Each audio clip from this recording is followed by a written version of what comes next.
شیخ مفید کے زمانے میں یہ غور سے سنا، عجیب انٹرسٹنگ واقعہ ہے.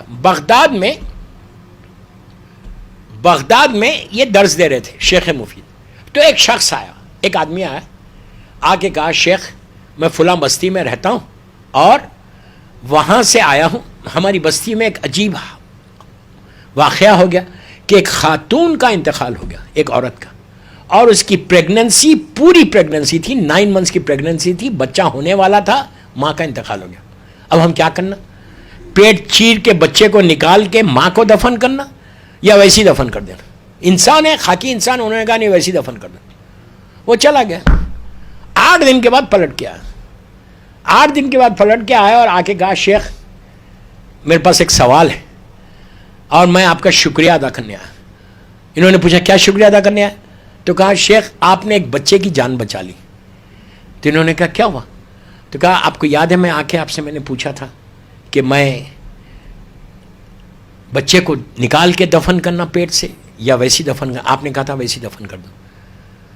تو انہوں نے کہا ہاں میں نے کہا تھا. کہا لیکن فوراً اس کے بعد جب آپ نے اپنے فتوے کو بدلا، مسئلے کو بدلا، جب میں جا رہا تھا، انہوں نے پوچھا واقعہ کیا؟ جب میں کہا میں جا رہا تھا تو پیچھے سے اونٹ پہ ایک شخص میرا نام لے کے پکارا ڈیزرٹ میں، جس راستے سے میں جا رہا تھا.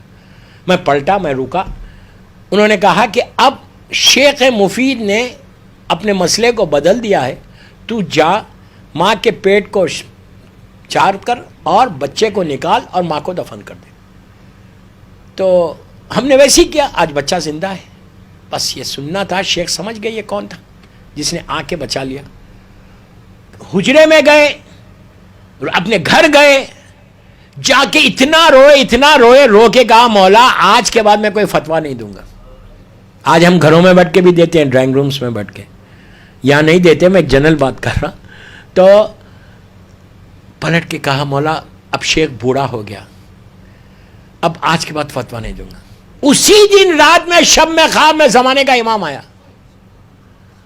امام نے آگے کیا کہا کہ شیخ تو نے یہ کیا سمجھا کہ میں فتویٰ نہیں دوں گا؟ تیرا کام ہے تو عمل کر، کوئی پریشانی ہوگی، کوئی مصیبت ہوگی، ہم بچا لیں گے آگے. ہم اپنے شیعوں سے غافل نہیں ہیں. ہمارا شیعہ ہم سے غافل ہے لیکن ہم اپنے شیعوں سے غافل نہیں ہیں. ہر لمحہ ہم اپنے شیعہ کو مانیٹر کرتے، ہر لمحہ اپنے شیعہ کے اوپر نظر کرم کرتے. دوستو یہی تو میں کہہ رہا کہ امام سے رجوع کرنا 7ویں امام کی شہادت کی مجلس میں آپ کو یہی بتا رہا کہ اپنے رشتے کو مضبوط کرو، اپنے ریلیشن شپ کو دنیا والوں سے مینٹین کرنے کا یا دنیا والوں سے سٹرانگ بنانے کی وہ ضرورت نہیں ہے. اگر ریلیشن شپ کو بنانا ہے سٹرانگ تو امام سے ریلیشن شپ سٹرانگ کرو.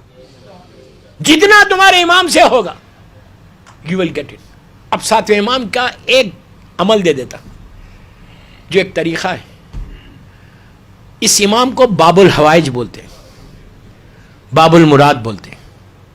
سلسلہ امامت میں یہ وہ امام ہے جس کو باب الحوائج کہا گیا. ہر امام باب الحوائج ہے لیکن اس امام کو مخصوص ہے.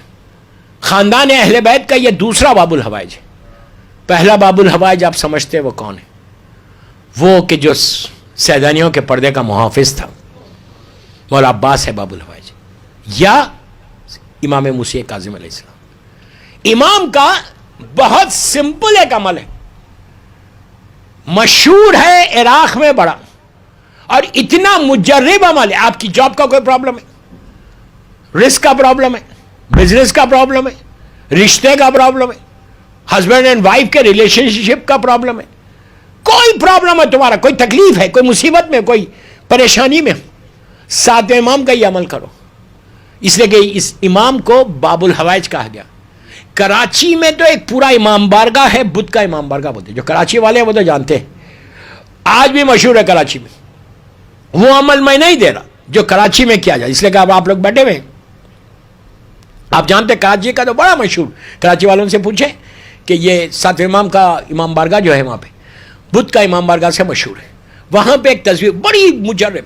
دوستو آپ یہاں ہیں، آپ چاہتے ہیں کہ آپ اپنی لائف میں گرو کریں، آپ چاہتے ہیں کہ آپ اچھے پوزیشن پہ آئیں، آپ چاہتے ہیں کہ آپ کا بزنس، آپ کی جاب سٹرانگ، کسی کو ویزے کا پرابلم، امیگریشن کوئی پرابلم، یہ عمل کرو امام کا.